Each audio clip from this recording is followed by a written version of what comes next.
अस्सलाम वालेकुम। हम मज़मून समाजी साइंस के हिस्सा तारीख़ में दुनिया की क़दीम तरीन तहज़ीबों का मुताला कर रहे थे। उसमें हम लास्ट वीडियो में यूनान की तहज़ीब के चंद एक नुकात का मुताला किया।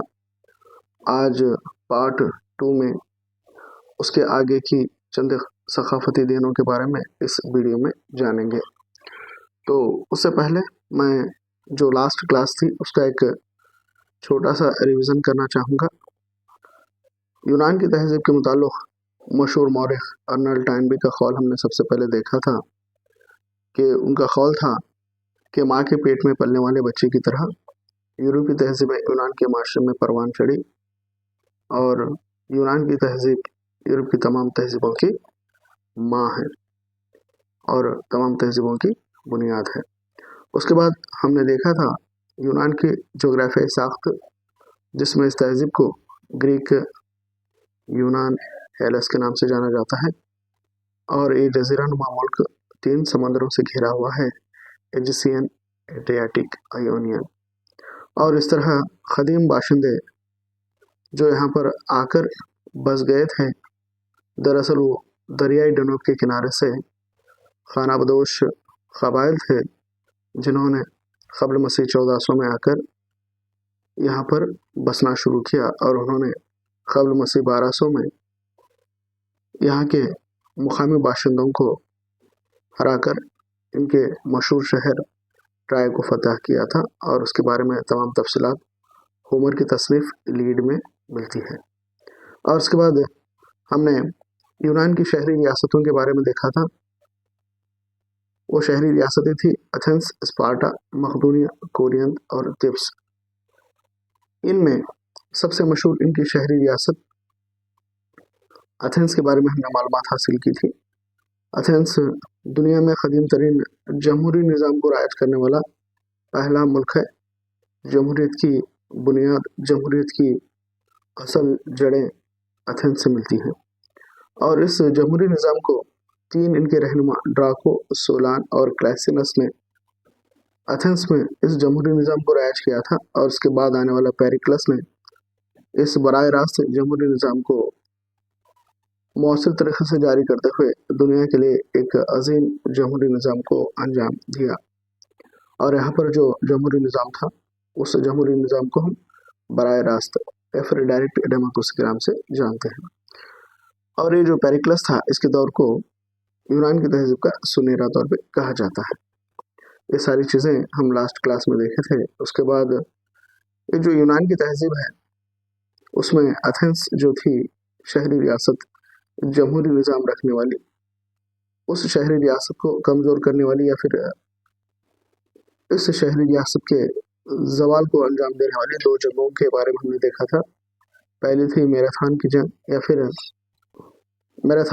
या फिर पर्शियन वॉर्स के नाम से जिसे हम जानते हैं, और उसमें ईरान या फिर पर्शिया और फिर एथेंस दोनों के दरमियान जंग हुई थी, जिसमें पर्शिया के हुक्मरानों ने यूनान को शिकस्त दी थी, जिसकी वजह से यूनान की जो जमहूरी तर्ज हुकूमत थी वो कमज़ोर हो गई थी।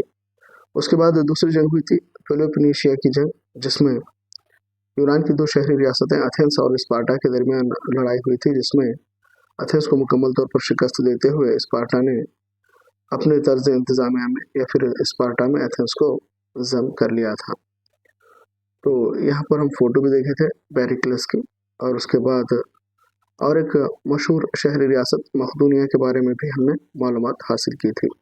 मकदूनिया का अज़ीम हुक्मरान सिकंदर आज़म था, जो अरस्तु का शागिर्द था। फिलिप दुआ के बाद इक़्तिदार में आया और ये निस्फ़ दुनिया, आधी दुनिया फ़तह कर चुका था, लेकिन अचानक 323 क़ब्ल मसीह में इसका इंतकाल हो गया बेबीलोनिया के पास। तो अब इसके आगे की जो तारीख़ है, उसका मुताला हम इस यूनिट या फिर इस लेसन में करने वाले हैं। तो ये सिकंदर आज़म को भी हमने देखा था।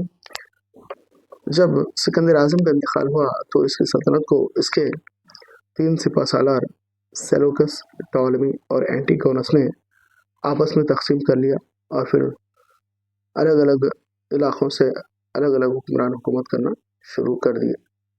तो यहाँ तक हम लास्ट क्लास में देख चुके थे। आज इसके आगे हम देखेंगे। ओके। अब सिकंदर जब इंतकाल कर गया तो इसकी सल्तनत को इसके 3 जनरल यानी मिलिट्री कमांडर सिपह सालारों ने आपस में तकसीम कर लिया, जिसमें सेल्यूकस, टॉलेमी और एंटीगोनस 3 मशहूर जनरल थे। इन जनरलों ने इनकी रियासत को, सिकंदर आज़म की रियासत को आपस में बांट लिया। ओके, अब हम इनकी सकाफत के बारे में देखेंगे, इनके कल्चर के बारे में। तो यहाँ पर यूनान की तहज़ीब का कल्चर अगर हम देखें तो इंसानी तारीख़ में यूनान की सकाफत आला मुकाम रखती है। और इनका कहना था, एक मशहूर कौल है इनका, इंसानी दुनिया में एक मशहूर कौल माना जाता है, समझा जाता है। इनका कौल था, एक सेहतमंद जिस्म में ही एक सेहतमंद दिमाग होता है। इंग्लिश में the sound mind in a sound body. तो इस तरह का जो कौल है, ये कौल देने वाली तहज़ीब यूनान की तहज़ीब थी। तो इस तरह वो एक सेहतमंद जिस्म को बहुत ज़्यादा तक़वियत देते थे और उसी बिना पर वो सेहतमंद जिस्म में ही सेहतमंद दिमाग होता है, इनका कहना था। ये इल्म के पैरोकार थे। इन्होंने अदब, खेल, फ़लसफ़ा, इस तरह कई एक शोबे, इन शोबों में नुमायाँ कारनामे अंजाम दिए। इसके अलावा सियासत, अखलाकियात, मौसीकी, साइंस, ड्रामा निगारी, मुसव्विरी, फ़न संग तराशी, इस तरह ज़िंदगी के हर शोबे में इन यूनानियों की बहुत अजीम देन है। दुनिया का कोई शोबा ऐसा नहीं है जिसमें यूनानियों ने अपनी देन ना दी हो। तमाम की तमाम जो भी क़दीम इल्म हैं, उन तमाम इल्म के जो नाम दिए गए हैं, तमाम के तमाम यूनानी ज़ुबान से अख्ज़ किए गए हैं। यानी ये लोग क़दीम दुनिया में सबसे ज़्यादा इल्म हुनर जानने वाले और सबसे अक्लमंद लोग या फिर अक्लमंद तहज़ीब, इस तहज़ीब को हम मानते हैं। तो इस तरह इनकी सकाफ़त बहुत ही आला थी और दुनिया में जो कुछ इल्म है इन्हीं की बदौलत है। और वो सियासत, अखलाकियात, मौसीकी, साइंस, ड्रामा निगारी, मुसव्विरी, फ़न संग तराशी, अदब, खेल, फ़लसफ़ा, इस तरह ज़िंदगी के हर शोबे में इन्होंने नुमाया कारनामे अंजाम दिए हैं। तो ये इनकी सकाफ़त के बारे में देखें। अब इनके मज़हब के बारे में अगर हम देखें तो इनके मज़हब में, इनके मज़हबी अक़ायद दुनिया की दूसरी कौमों से मुख्तलिफ है। किस तरह बोले तो ये 12 ओलंपियन ग्रीक देवताओं को अपना भगवान मानते हैं।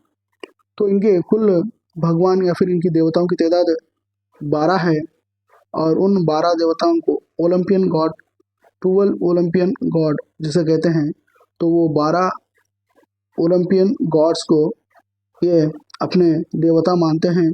और इन देवताओं में 3 देवता बहुत ही अहम हैं। तो पहला है जेस नामी देवता, जो देवताओं का रहनुमा और इंसानों का बाप कहलाता है। और दूसरा देवता है अपोलो, ये जेस का बेटा है। और तीसरा है एथेना, ये शहरों की मुहाफिज देवी को कहा जाता है। तो इस तरह 12 ओलंपिक गॉड्स हैं, उसमें जेस देवताओं का रहनुमा समझा जाता है, अपोलो उसका बेटा है और एथेना शहरों की मुहाफिज ये देवी है।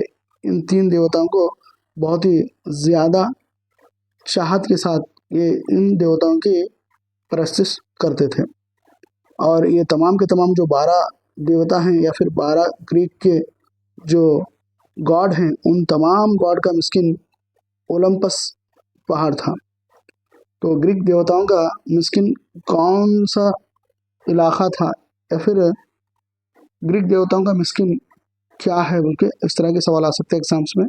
ये ओलंपस पहाड़ है जहाँ पर ये 12 ओलंपियन गॉड्स रहा करते थे। और ये ओलंपियन गॉड्स को किस लिए ये पूछते थे, तो उसमें इनकी पूजा करने के लिए 2 अहम वजह हैं। पहली, ये अपनी जंगी सरगर्मियों में कामयाबी के लिए इन देवताओं की पूजा करते थे, इनसे दुआएं मांगते थे। और दूसरा, अच्छी फसल के लिए, यानी इन्हें जो ग़िज़ाई अजनास की जो ज़रूरत होती थी, उन पैदावार में इजाफे के लिए या फिर बरकत के लिए दुआ करते थे। और दूसरा, जब ये जंगी सरगर्मियाँ अंजाम देते थे तो उस वक्त उन्हें जंगों में कामयाबी चाहिए थी और उस कामयाबी की खातिर वो अपने ओलंपियन गॉड्स को पूछते थे। इस तरह 12 ओलंपियन गॉड इस यूनान की तहजीब में थे। ओके, और आपकी जो स्क्रीन है, स्क्रीन पर आप देख सकते हैं द 12 ओलंपियंस बोल के, ये तमाम के तमाम ये ओलंपियन गॉड हैं। इस पर ज़्यादा याद रखने की या फिर जहनशीन करने की ज़रूरत नहीं है, क्योंकि ये कॉमन है। तो ये 12 ओलंपिक गॉड थे, ये याद रखिए, बस काफ़ी है। ओके, अब इस तहज़ीब की अहम देन में अदब को शुमार किया जाता है।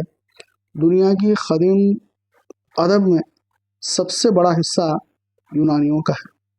यूनानियों ने नज़म, ड्रामा, रज़मिया, तारीख़, इस तरह लिटरेचर के, अदब के हर शोबे में इन्होंने, हर एक फील्ड में इन्होंने अदब के मैदान में बहुत ही नुमायाँ खिदमत अंजाम दी।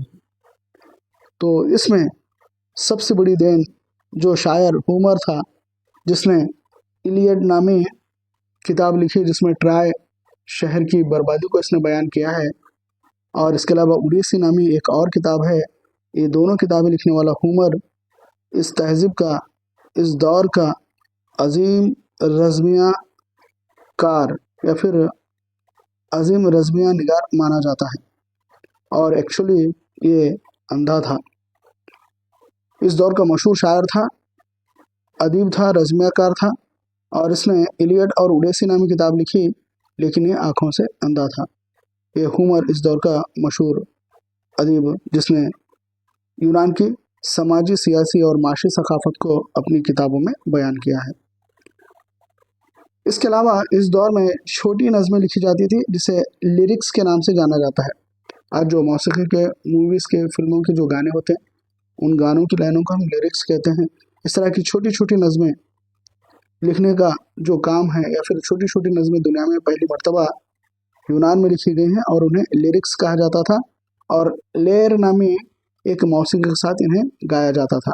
आज जैसे मूवीज़ में जो गाने होते हैं वो म्यूज़िक के साथ गाए जाते हैं, इसके ही हूबहू ऐसे ही गाने क़दीम यूनान की तहज़ीब में क़ब्ल मसीह के दौर में गाए जाते थे, और उन गानों को लिरिक्स कहा जाता था, और वो लेयर नामी एक मौसीकी के साथ गाए जाते थे।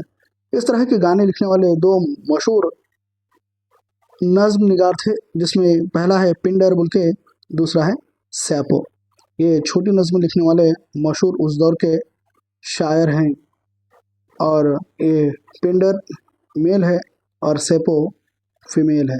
तो इस तरह पिंडर और सैपो ये दो मशहूर उस दौर के रस्म निगार हैं, जो लिरिक्स लिखा करते थे छोटी नज़में, और उसे लेयर नामी मौसीकी के साथ गाया जाता था। और इसके अलावा होमर इस दौर का मशहूर अदीब व शायर है, जिसने इलियड और ओडेसी नामी किताबें लिखी। दरअसल ये अंधा था, और इसने अपनी तसनीफ़ों में इलियड और ओडेसी, इन दोनों रज़मिया में यूनान की समाजी, सियासी और माशी हालात को बयान करने की, या फिर इन हालात की अक्कासी करने की कोशिश की थी। अदब के मैदान में यूनानियों की एक और अहम देन है ड्रामा निगारी। इस ड्रामा निगारी का फ़न भी इसी तहज़ीब के दौरान परवान चढ़ा था, और इस दौर के मशहूर ड्रामा निगार थे एस्किलस नामी एक बहुत बड़ा ड्रामा निगार है। उसके अलावा सोफिकुलस बोल के और एक ड्रामा निगार, और एक तीसरा था यूरिपेडस नामी ड्रामा निगार। इस तरह इस तहज़ीब में हम 3 ड्रामा निगारों को देखते हैं, एस्किलस, सोफिकुलस और यूरिपेडस। ये 3 मशहूर ड्रामा निगार हैं। इसमें एस्किलस नामी ड्रामा निगार ने प्रोमथस नामी ड्रामा लिखा, और एग्मेमेनान नामी ड्रामा इस एस्किलस के लिखे हुए ड्रामे हैं। सोफिकुलस के ड्रामे में एड्रिपस रेक्स, एंटीगोन और इलेक्ट्रा नामी ड्रामे बहुत ज़्यादा मशहूर हैं। तीसरा ड्रामा निगार है यूरिपेडस, इसने ट्रोजन वुमन नामी ड्रामा लिखा था। इस तरह इस दौर में 3 मशहूर ड्रामा निगारों को हम देख सकते हैं। ये तमाम के तमाम ड्रामा निगार उस दौर में जो कुछ ड्रामे लिखे वो गमज़दा ड्रामे हैं, जिसके आखिर में लोग गम में मुब्तला हो जाते थे। तो इस तरह के ड्रामा लिखने वाले 3 मशहूर ड्रामा निगार इस दौर में हमें देखने को मिलते हैं। इस दौर में अदब में एक और तरीक़े तहरीर थी, जिसे हम मज़ाहिया या फिर कॉमेडी कहते हैं। इस तरह की कॉमेडी आज हम मूवीज़ में या फिर अदब में भी देखते हैं। इस तरह का मज़ाहिया शायराना अंदाज़ या फिर मज़ाहिया कलाम लिखने वाले उस दौर में भी लोग मौजूद थे। इस तरह का मशहूर मज़ाहिया शायर था अरिस्टोफेनस नामी शायर। इसने मज़ाहिया कलाम लिखा उस दौर में। तो इस तरह अदब के हर शोबे का इल्म इन्हें था और हर शोबे में इन्होंने नुमाया कारनामे अंजाम दिए हैं। और एक मशहूर अदबी देन है तारीख से मुताल्लुक़, और दुनिया में सबसे पहले तारीख के इल्म से आशना या फिर तारीख को लिखने वाली पहली कौम थी यूनान या फिर ग्रीक के लोग, और वो शख्स था हेरोडोटस। इसे हम बाबा तारीख के नाम से जानते हैं। और इसने दी पर्शियन वार्स नामी किताब लिखी। दी पर्शियन वार्स किसकी किताब है, इस तरह का सवाल आ सकता। तो दी पर्शियन वार्स हेरोडोटस की किताब है और इसे बाबा तारीख के नाम से हम जानते हैं। इस दौर में एक और मशहूर मौरख था जिसका नाम था थोसीडाइडस। एक मशहूर मौरख थोसीडाइडस था जिसने पेलोपोनेशियन वार्स किताब लिखी, जो यूनान और ईरान के दरमियान जो जंग हुई थी उस जंग को दी पर्शियन वार्स के नाम से जाना जाता है। उसे हेरोडोटस ने अपनी तसनीफ के ज़रिए दुनिया के सामने लाया। तो उसी तरह स्पार्टा और यूनान की मशहूर शहरी रियासत एथेंस और स्पार्टा, जो दोनों यूनान की शहरी रियासतें थीं, इन दोनों के दरमियान होने वाली जंग को हम पेलोपोनेशियन वार्स कहते हैं। इन जंगों को थोसीडाइडस ने अपनी किताब में लिखते हुए इस जंग को दुनिया के सामने लाया। इस तरह तारीख का बाब आदम हेरोडोटस किताब लिखी दी पर्शियन वार्स। उसी तरह थोसीडाइडस ने भी किताब लिखी पेलोपोनेशियन वार्स। इस तरह दो मशहूर मौरख इसी दौर से ताल्लुक़ रखने वाले हैं। और तीसरा इस दौर का मशहूर मौरख है पोलिटार्क। ये पोलिटार्क जो मौरख है इसने लाइव्स ऑफ अगस्टस मैन नामी मशहूर तारीख़ी किताब लिखी है। ये तमाम के तमाम तीन मशहूर इस दौर के तारीखदान थे, हिस्टोरियन थे। पहला हेरोडोटस, दूसरा है थोसीडाइडस, तीसरा है पोलिटार्क। ये तीनों ये यूनान की तहजीब से ताल्लुक़ रखने वाले तारीखदान हैं। ओके, इस दौर में बयानबाजी भी एक बहुत बड़ा हुनर था। इस दौर में कई एक लोग डायलॉग्स के लिए जाने जाते थे। इस तरह डायलॉग्स को बयान करना या फिर बयानबाजी करना बहुत ही उम्दा हुनर समझा जाता था, और इस तरह की बयानबाजी करने वालों को इस सोसाइटी में, इस माशरे में बहुत ही आला मुकाम दिया जाता था। उन्हें काबिल और चालाक इंसान समझा जाता था। इस तरह की बयानबाजी के इल्म को भी बयान करने वाला इस दौर का एक मशहूर खतीब था जिसका नाम था डेमोस्थेनेस इस दौर का मशहूर बयानबाज था या फिर मशहूर कोटेशन देने वाला शख्स। इस तरह इस दौर की अहम हुनर बयानबाजी भी थी, और बयानबाजी में मशहूर अदीब का नाम या फिर खतीब का नाम था डेमोस्थेनेस। ओके, तो अब हम देखेंगे इस दौर के साइंस के बारे में। तो इस दौर के साइंस में सबसे अहम नाम है अरस्तू का, जो सिकंदर आज़म का उस्ताद देखें हम, और एक इल्म हुनर में माहिर शख्स अरस्तू था। अरस्तू दो इल्म के बाबा के नाम से जाना जाता है या फिर दो इल्मों का बाप कहलाता है। पहला है इल्म सियासियात, यानी पॉलिटिकल साइंस का फादर कौन है बोले तो अरस्तू है। और दूसरा है इल्म हयातियात और इल्म सियासियात, ये दोनों का बानी अरस्तू को माना जाता है। इस अरस्तू का एक शागिर्द था थियोफ्रेस्टस नामी। इसने इल्म नबातात को एक तस्लीम शुदा इल्म के तौर पर प्रेजेंट करने वाला या फिर लोगों के सामने लाने वाला शख्स था थियोफ्रेस्टस। ये दरअसल अरस्तू का शागिर्द था। और इसके अलावा वेरी इंपॉर्टेंट, इस पर कई मरतबा क्वेश्चन अराइज हो चुके हैं। दुनिया में सबसे पहली मरतबा इल्म तिब में माहिर शख्स यूनान की तहजीब से ताल्लुक़ रखने वाला था जिसका नाम था हिपोक्रेटस।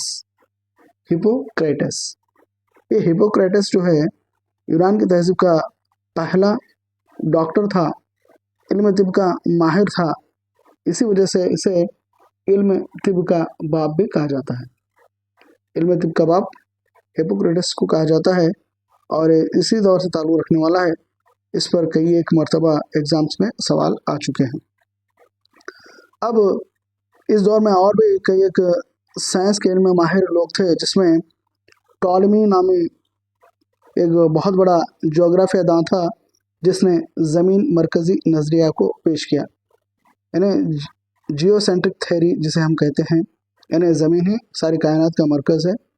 इस पर बहुत दिनों तक इसी नज़रिए पर अमल होता रहा, और जब तक कोपरनिकस ने अपना नज़रिया पेश नहीं किया, तब तक सारी दुनिया इसी के नज़रिए को मानते रही। और ये नज़रिया पेश करने वाला शख्स टॉलमी भी इसी दौर से, यानी यूनान की तहज़ीब से ताल्लुक़ रखने वाला एक ज्योग्राफियादान था। इसके अलावा सैयारों का गर्दिशी निज़ाम को बताने वाला अरिस्टार्क्स नामी एक बहुत बड़ा माहिर फल्कियात इसी दौर से ताल्लुक़ रखने वाला है।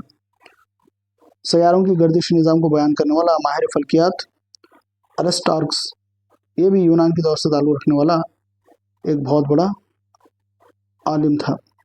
इसके अलावा जो ज़मीन का इहाता सबसे पहले दुनिया में मालूम करने वाला शख्स अरस्टस ये भी इसी दौर से ताल्लुक़ रखता है। इसने दुनिया में पहली मर्तबा ज़मीन के इहाते को बयान करने की कोशिश की थी, और उसने ज़मीन का जितना बताया हुआ था उसे, और मौजूदा जदीद दौर में जो सैटेलाइट के ज़रिए ज़मीन के इहाते को नापा गया है, उसमें सिर्फ 320 किलोमीटर का फ़र्क है। यानी यूनान के दौर में ज़मीन की कुल इहाते की लंबाई चौड़ाई को पहली मर्तबा बयान करने वाला अरिस्टोस्थेनेस था। उसका बताया हुआ ज़मीन का इहाता और मौजूदा सैटेलाइट से लिया गया ज़मीन के इहाते में सिर्फ 320 किलोमीटर का फ़र्क है। यह उस दौर के माहिरीन की समझ और फिर उनका प्रेडिक्शन को हम इस तरीक़े से देख सकते हैं। अब ये लोग ज्योमेट्री के इल्म में भी माहिर थे।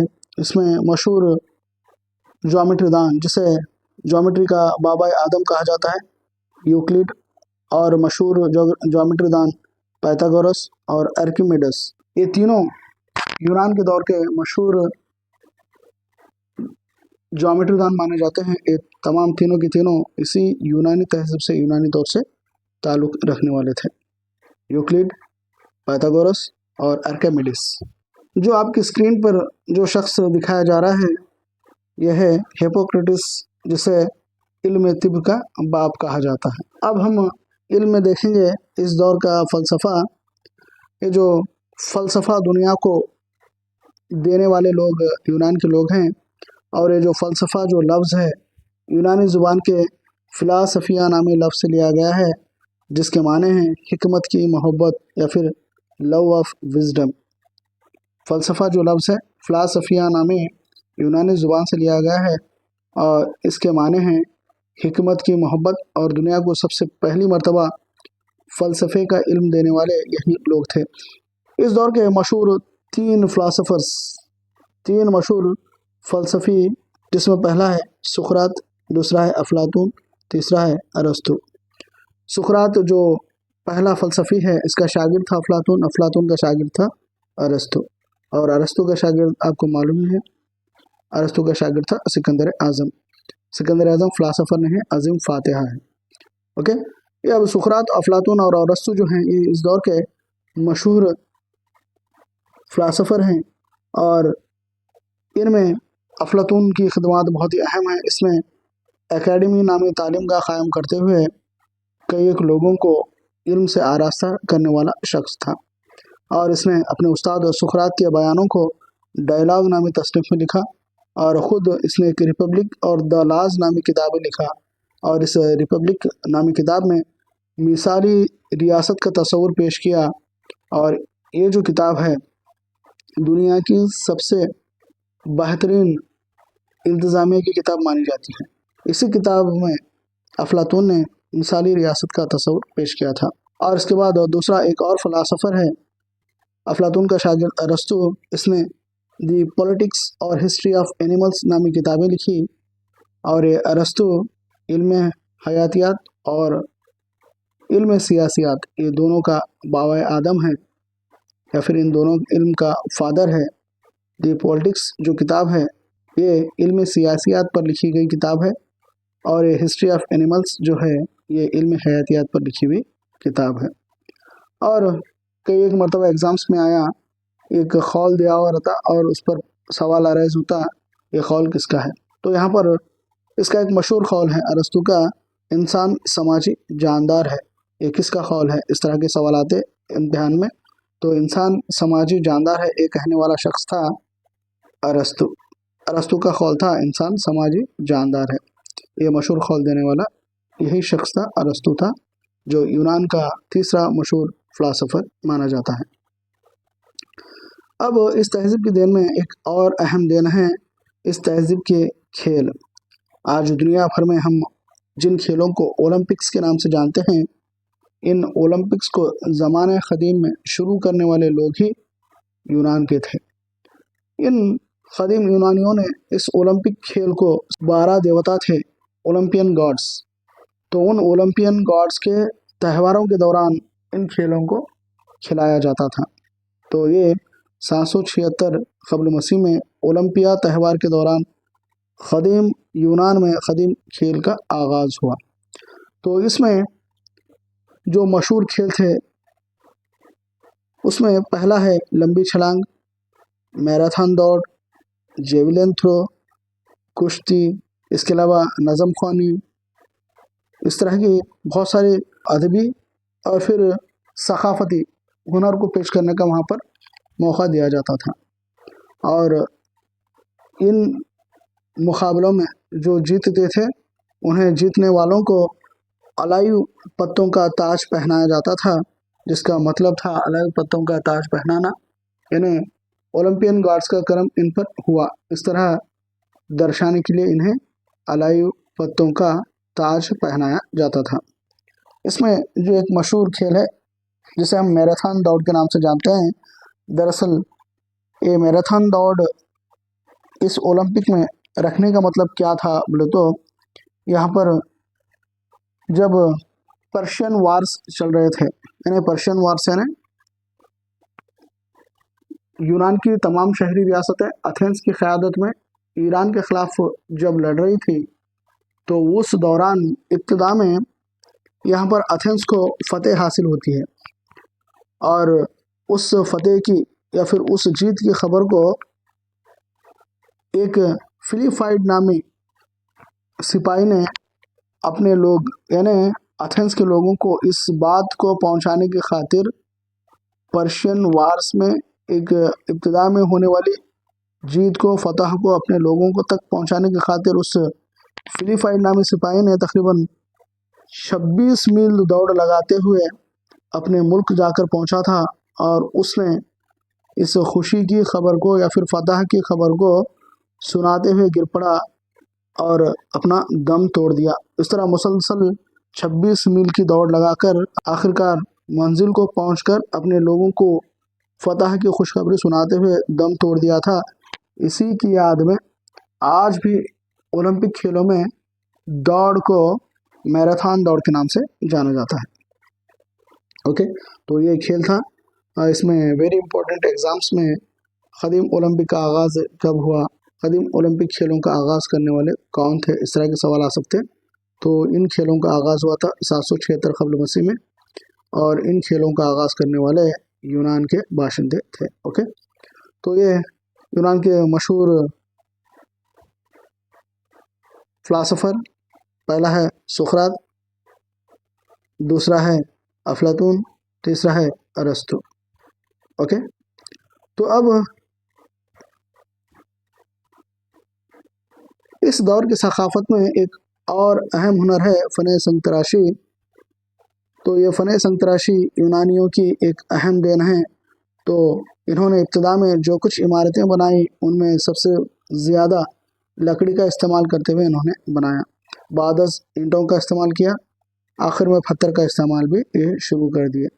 तो ये जो पत्थर के जो इमारतें हैं आज मौजूद हैं, जो लकड़ी और ईंटों से बनाई गई इमारतें थी उनका वजूद आज बाकी नहीं है।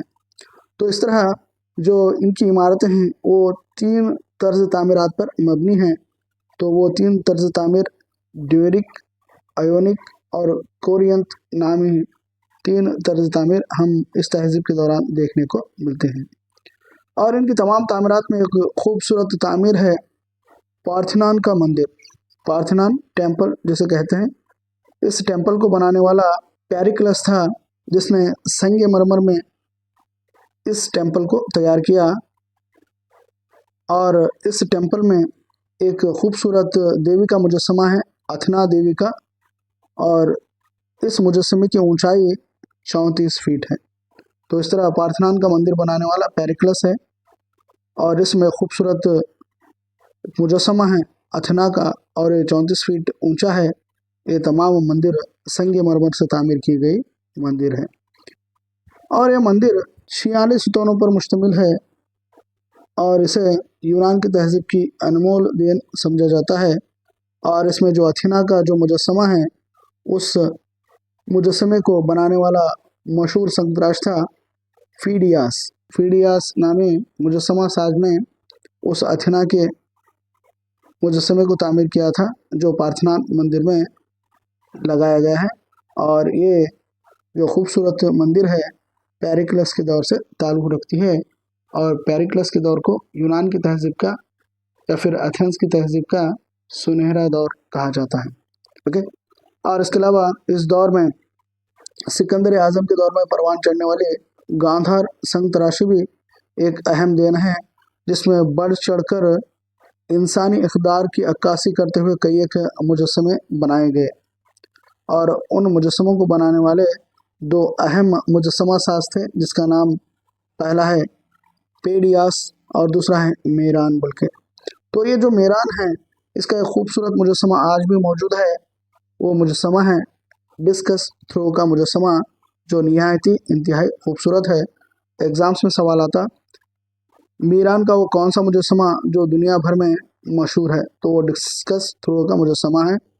और यूनान की तहजीब के दौरान डिस्कस थ्रो का मुजस्समा तराशने वाला संग तराश कौन था, इस तरह का सवाल आ सकता है। वो बनाने वाला मेरान था। ओके। तो ये 2 अहम है, एक पहला पार्थेनॉन टेम्पल, दूसरा है डिस्कस थ्रो का मुजस्समा।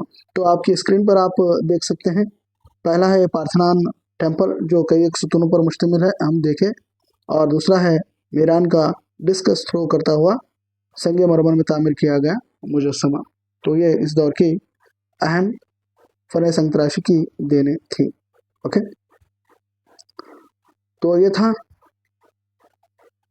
यूनान की तहजीब, ग्रीक सिविलाइजेशन के चंद एक अहम नुकात। इस पर क्वेश्चंस राइज होते हैं, इसलिए थोड़ा ध्यान में रखते हुए इन असबाह पर तवज्जो दीजिए। ओके। ये वीडियो बड़ी हो गई, पूरे लेसन को कवर करने की खातिर इस वीडियो को बड़ा बनाया गया है।